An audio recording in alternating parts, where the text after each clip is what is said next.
Hey guys, this is OddOneGaming. This is going to be another Dragonheir Selling Gods video. In today's video, I want to show you my Grave of Venom team for stage 20 that I just managed to beat it, right? We had it open yesterday, but it was Sunday and I already chose to do Curse. But today I actually tried to push Grave of Venom and I beat it. And this time around, I'm not using Cinorel, right? Because most of my videos you see I'm using Cinorel, either having him Inspire 5 or Inspire 0. So this time around I chose to spin it up a bit and it should be a little bit more relatable, so I guess let's check this one out.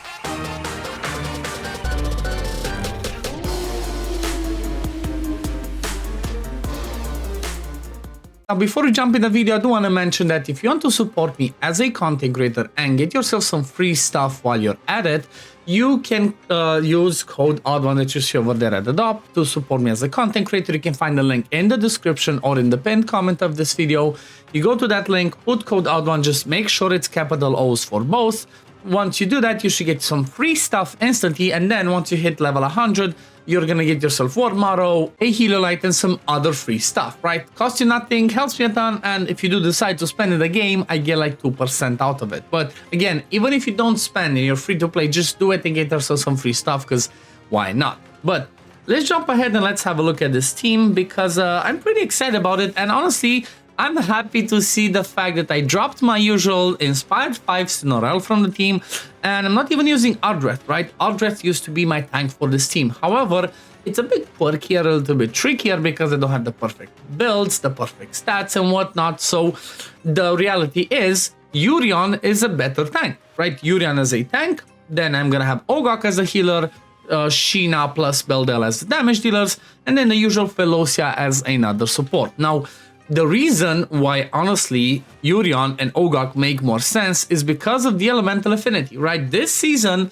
for us, Ice plus Poison are the pairing. And honestly, this is the best for this season, right? The meta, from my point of view, is always going to be Ice and Poison in Season 3. So you will want to invest as much as possible into this. Why am I saying that? Well, Ice Blast is really amazing, as you already see. It's still good for dungeons. It's kind of like the key to do the best in Vortex early on. And then later on, as we push through the season, guess what's going to be the king of Vortex is going to be Corrosion teams with Rook, which are, again, Poison. So it just makes more sense to build this team out. So that's why I'm using Urion, Ogok, Beldel, Felocia, and then Sheena. Now, some of these builds are going to be quirky, some of these things are going to be specific, and it's all going to have to do about timings, about having the right gear sets. Now, there's one little thing that I personally don't have in the team currently, but that's because I do not have the right pieces of gear.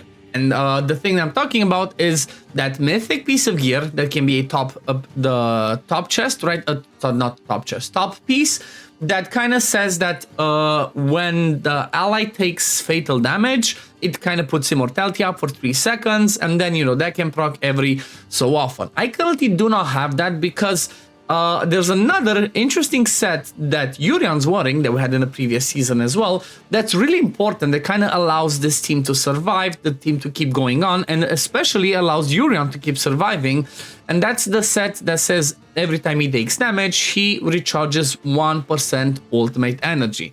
Now, unfortunately, I do not have an HP or defense percent glove in that set, so that I could, you know, put a top piece of the mythic piece of gear to keep him alive. So because of that reason, I just, you know, I don't have that mythic piece of gear. However, it works, at least, you know, I did like 2-3 runs, hasn't failed yet, but currently it works. The thing is, in that mythic set, I only have, what's it called? I only have a crit rate glove, right? So it doesn't really help me stay alive. But honestly, kind of like the quirky one is Ogok and doing his timing at the right spot in order to be able to keep him alive. And then also Felocia, I kind of made her, kind of timed her so that she does her, ultimate at kind of like the right time. And actually, maybe I should actually swap this a little bit, because I feel like there's a slight mistake to try and perfectly min-max it. So what do I mean by that is, well, we have immortality, so we're not gonna die once the boss does the ultimate. But I think what I should do is I should have, let's see, 18.5 minus 5, or let's put this 19, let's put this at 14. Let me see if the boss removes it or not. What do I mean by that? We're covered already by for the ultimate by the immortality, so there's no point for me to put the shields with, what's her name? Put the shields with Velocia too early, because you know what? They're just gonna be getting hit and it's gonna be useless. So right now, as soon as the immortality finishes, we get the shields from Velocia, right? That's kind of like the goal, right? So that's why I kind of swapped it. Again, you know, it's work in progress. I've still changed it a little bit. Okay, that was a mistake. I killed it. Okay, never mind. Let me swap it back to what it was, because I broke it. Okay, so I swapped it, and the timings are going to be as follows. First of all, Urian, he's going to go full YOLO. Whenever he has his ultimate available, he's just going to do it, right? Whenever he's ready, just go with it, do it, and then he should put his shield on himself, damage reduction, you know, all of that fun stuff. Then when it comes to everybody else, they are all going to be on an 18-second rotation. The way that I have that going is for my ice people, I'm going to have the Puppeteer's Inspiration set. And then for Ogok, I will have the, the Hourglass that gives him more skill haste. So I put Velocia at 18.5 to put the ultimate, which means shields, damage reduction, control immunity. This happens straight after the boss does, you know, those multiple hits with the ultimate that should give us some more survivability. Then Ogok goes at 17, you know, just before the boss does the ultimate, so we can soak up the damage and not die. This is going to be really helpful. And then I have Sheena and Beldel going in 18 and 19. The reason for me having this specific timings is because the boss, and it's going to be the same thing for the Familiar. Familiar goes at 16, then every 18 seconds, because he takes 2 seconds to charge that and then throws the vulnerability. So you always want this to happen before you do your damage. But why am I doing the damage so late? Well, the reason for that is the Grave of Venom has a quirky thing on the first skill. So it says that deals damage, summons wisps.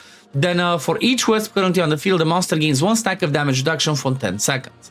That's 20%. So once she does this, there's going to be 4 of them. That's 80% damage reduction for 10 seconds.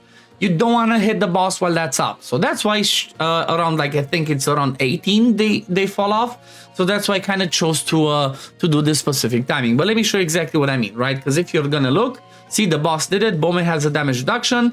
Then as we get close to the ultimate, boom, the boss just loses it. I think it's exactly at 18. See, the boss just lost that.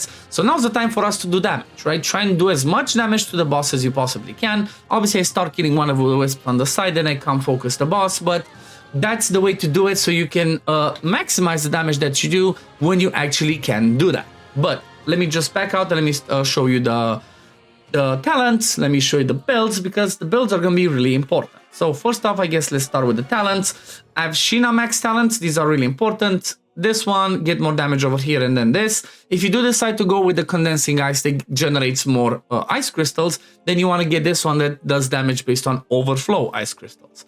For Urian, I just went down the middle. I would still obviously try and extend. I would not get this because I don't give him accuracy. I would give him anything that gives him damage reduction. So maybe this one or something like this, right? Because when he falls below 20%, he can heal up. So that can help him a little bit. Then if you look at Ogok, just straight down the middle currently. For the future, once I get mythic pieces of gear, specifically Devour Prayer, I would swap the damage reduction one into this one, so that whenever he puts his shield, it gives us more damage. Then for Velocia, I just went the top one, and then Beldel, obviously this is the best way to go. Now let's have a look at the builds. So when it comes to Velocia, she's gonna be wearing Puppeteer's Inspiration, like I mentioned, with the Aurelium Vest, and then also with Thunder's Tenacity. Now, I'm not sure if Aurelium Vest is necessarily the best. I guess I could try and maybe put this one on her instead and see if it does more damage, because I'm not sure if Urian's shield overrides her shield, so Urian might not benefit from this one. So, you know, for now, this is what I did. It works. I'm not gonna change it. Then if you look at Ogok, Ogok is going to be in 2 pieces of Gem's Inspiration, 2 pieces of Emissary's Whisper, because that's what I had. Ideally, you want to get enough skill haste on him to have this on an 18-second rotation, and then you would be able to give him the horn. But because I don't have inspirations on him, right, I would need to have him inspired 3 to get more skill haste. I just have to go with 2 pieces of that, 2 pieces of this, and then also make sure he has some accuracy. Accuracy is going to be really important because he does land attack penalty on his battle skill, right? So you really want to have some accuracy on that. So you get accuracy from this, and obviously accuracy from the Rift Hourglass. This is the one that gives him more, more skill haste, so that we can rotate our skills more often. Then we're going to be having Urion, which is going to run Drago's Blast Jar. If you don't have this one, just go with whichever gives you the most survivability, right? Check gives him more defense percent, more HP percent. Just keep him alive. That's his only goal there. And then the Quirky set that's really important and it's extremely effective is going to be Tundra's Tenacity, right? Gives him HP, accuracy that you don't really care about, but the effect is really good. The 3-piece effect says the wearer gains 1% ultimate energy each time taking damage. So that means every time he takes damage, and there's going to be a lot from the Harpy and the Wisp, he's going to get ultimate energy, which means he's going to come to his ultimate more often and keep rotating, and just going to make it be a lot easier for him to survive. When it comes to Rune, honestly, I only had the Enlightened one. Ideally, you would try and get like something like this, maybe, right? But as I'll farm more, I'm going to be getting more. Then we're going to look at Sheena. Sheena's going to be running the Witch's Remains. She's going to be running a Forbidden Ages set, but it's also going to be a, you know, with accuracy, so she has some damage. And this nice offset piece that's created with quad accuracy that helps me, you know, get my build in the right spot. It's not the best, but you know what? She does the job just well.